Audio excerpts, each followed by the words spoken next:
Hi, Pastor Giovanni here with today's reading from the Gospel according to Matthew, chapter 18, verses 1 through 20.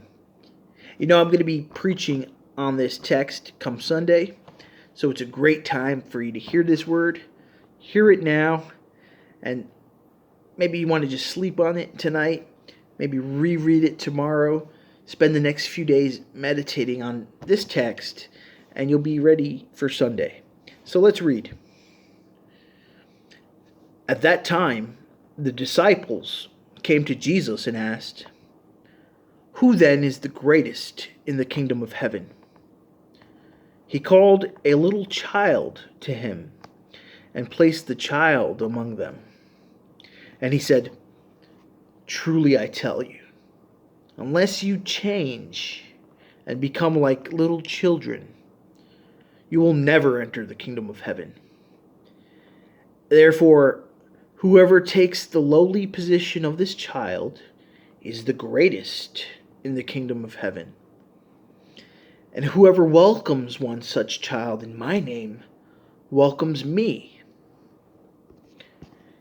If anyone causes one of these little ones, those who believe in me, to stumble, it would be better for them to have a large millstone hung around their neck and to be drowned in the depths of the sea.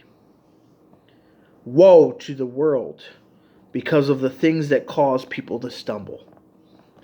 Such things must come, but woe to the person through whom they come.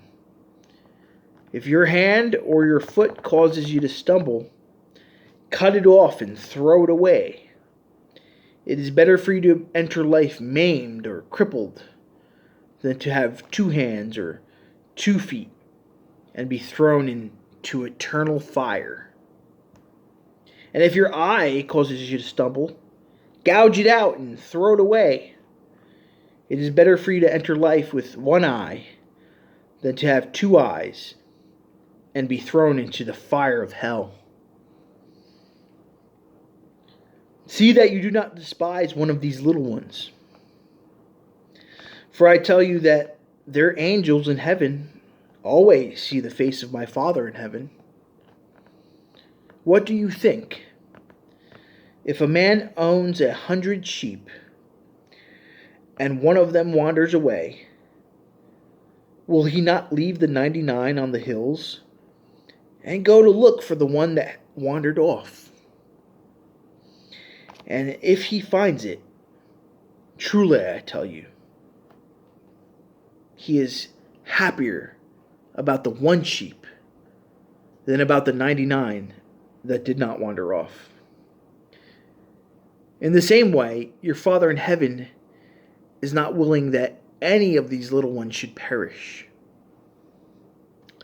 If your brother or sister sins, go and point out their fault, just between the 2 of you.